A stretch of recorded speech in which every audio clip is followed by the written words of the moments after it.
Hola a todos. Bienvenidos a un nuevo video. Hoy vamos a viajar en el tiempo, pero no a cualquier época, sino al momento exacto en que el cine cambió para siempre. Imagínate esto, Hollywood está en llamas porque el sonido acaba de llegar, todos están como locos grabando diálogos y decides jugártelo todo haciendo una película muda cuando ya todo el mundo está hablando en el cine. ¿Locura? No, genio puro. Hoy vamos a desmenuzar la escena final de Luces de la ciudad de Charlie Chaplin.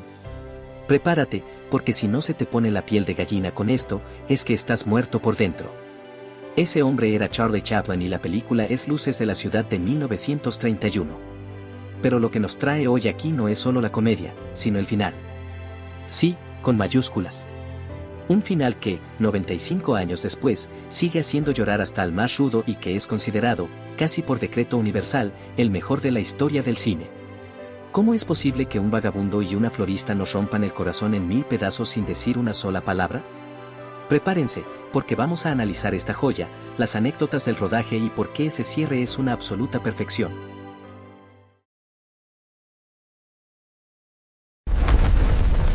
Hoy en día gastamos $300 millones en explosiones y efectos digitales para intentar que sientas algo.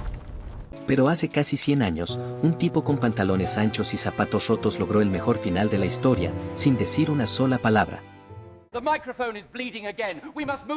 Para entender por qué esta película es un milagro, hay que entender el caos de 1931. El cine sonoro ya era el estándar, es la novedad, es el iPhone de la época. El cantante de jazz había llegado años antes y nadie quería ver películas mudas. Era como si hoy alguien sacara una película en blanco y negro y formato cuadrado para el cine. Pero Chaplin, que era el tipo más famoso del mundo y, gracias a Dios, su propio productor, se puso testarudo. Y decidió no utilizar diálogos hablados, principalmente porque consideraba que la palabra sonora rompería la universalidad y la esencia artística de su personaje, Charlotte, el vagabundo. Si hablaba, la magia se rompía. Chaplin creía firmemente que la fuerza de Charlotte residía en la expresión corporal, los gestos y la comedia física.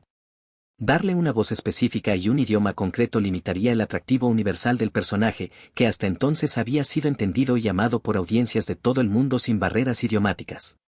Chaplin sentía que aún no había alcanzado la cima de lo que el cine mudo podía lograr como forma de arte pura. Para Luces de la ciudad, dedicó años al guión y al rodaje para asegurarse de que la narrativa visual y emocional fuera impecable y que el público aceptara el silencio en plena era del sonido debido a la calidad de la obra. Pero no fue fácil. Chaplin era un perfeccionista a nivel enfermo, tanto que grabó 342 tomas de una sola escena. Sí, la de cuando conoce a la florista. Estuvo un año dándole vueltas. Un año para que ella lo confundiera con un millonario de forma creíble. Eso no es ser director, eso es ser un obsesivo nivel leyenda. Perfect, hold it there. En Luces de la ciudad, Charles Chaplin logra una de las amalgamas más perfectas y célebres de la historia del cine entre el drama y la comedia. Esta obra es el ejemplo cumbre del estilo de Chaplin, a menudo descrito como una mezcla de pantomima cómica y patetismo emocional. Chaplin no ve el drama y la comedia como géneros opuestos, sino como las dos caras de la misma moneda de la experiencia humana. De hecho, una de sus frases más famosas resume esta filosofía: la vida es una tragedia cuando se ve en primer plano, pero una comedia en plano general. En Luces de la ciudad, utiliza magistralmente esta alternancia para hacer que la risa sea más profunda y el drama más conmovedor. La comedia en la película se basa casi exclusivamente en el lenguaje visual, la agilidad física de Chaplin y la tradición del slapstick, comedia de golpes y caídas, perfeccionada por años de trabajo en el cine mudo. El personaje de Charlotte, el vagabundo, es intrínsecamente cómico con su sola presencia, con su bastón, bombín, pantalones demasiado grandes y modales de caballero andrajoso. Gran parte del humor proviene de sus intentos por mantener la dignidad en situaciones ridículas o precarias. Chaplin convierte el movimiento físico en un ballet cómico. Las escenas de comedia están coreografiadas con precisión milimétrica. Como por ejemplo el combate de boxeo. Esta es una de las secuencias cómicas más famosas del cine.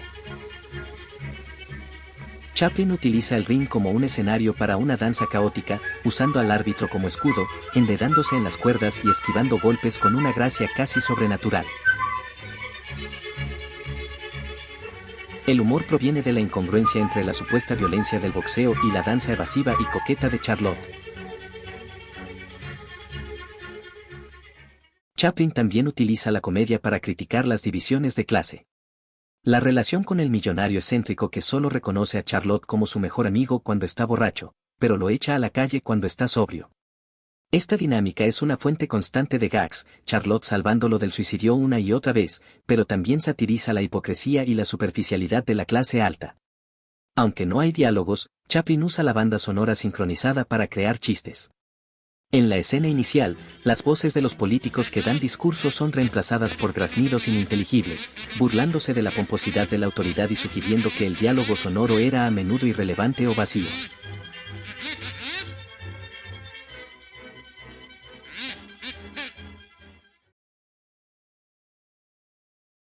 El drama en Luces de la ciudad no se representa como un drama pomposo, sino a través de un sentimiento delicado y conmovedor, centrado en la empatía hacia los personajes marginados. La historia central es simple pero profundamente conmovedora. Un vagabundo sin recursos se enamora de una vendedora de flores ciega, Virginia Charroll, y pobre. El drama se intensifica porque ella lo confunde con un millonario adinerado, y él, por amor, decide sostener esa fantasía para ayudarla a pagar una cirugía de ojos. El motor del drama es el sacrificio de Charlotte. Trabaja en empleos menudos y peligrosos, barrendero, boxeador, para conseguir el dinero para pagar el alquiler de la florista y una operación que le devuelva la vista. El espectador sabe que cada golpe que recibe en el ring o cada humillación que sufre es por amor a ella, lo que transforma escenas potencialmente solo cómicas en momentos de profunda empatía.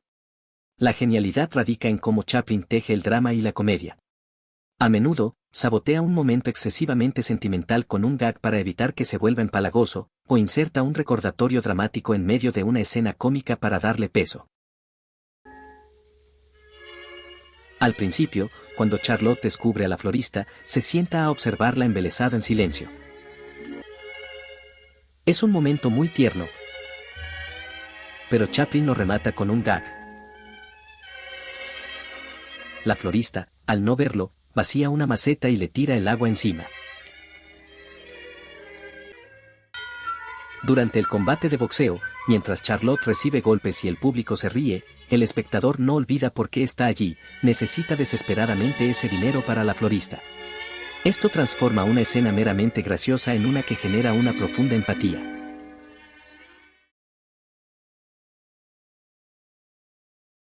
Y hemos llegado al momento cumbre, donde la escena se construye sobre una ironía dolorosa. Durante toda la película, el vagabundo ha fingido ser un millonario para ella, pero en el momento que el vagabundo sale de la cárcel, está más andrajoso que nunca y pasa frente a una floristería elegante. Dentro está ella, Virginia Charroll, que ya recuperó la vista y es exitosa. Ahora en el momento de su encuentro, los roles han cambiado radicalmente. Ella ha pasado de la oscuridad y la pobreza a la luz y el éxito, su propia floristería.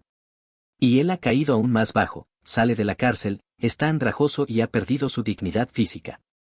El genio de Chaplin reside en que ella lo ve desde adentro, no lo reconoce visualmente y se ríe de él, pensando que es solo un pobre tonto. Como espectador, te duele ver a la mujer que amamos, porque amamos lo que él ama, burlándose de nuestro héroe sin saberlo. Esto genera una tensión emocional insoportable. En el cine, solemos confiar en la vista, pero Chaplin nos dice que la vista engaña. Y es aquí donde ocurre la magia, el tacto. Cuando ella le ofrece una flor por lástima y le toca la mano para darle una moneda, sus dedos reconocen esa piel. El cerebro le dice que es un vagabundo, pero su memoria táctil le dice que es su príncipe. Su frase, sí, ahora ya puedo ver, trasciende lo físico, ahora ve la realidad de su sacrificio y el verdadero rostro de su príncipe azul. Pero en el momento en que ella le entrega la moneda y sus dedos se rozan es el punto de giro más potente de la historia. Es la memoria táctil superando a la realidad visual. En ese instante, la película deja de ser una comedia de enredos para convertirse en un tratado sobre la esencia del alma humana. Los ojos de la joven ven a un pobre tonto, el vagabundo. Pero sus manos recuerdan al hombre que le sostuvo la mano con ternura cuando era ciega.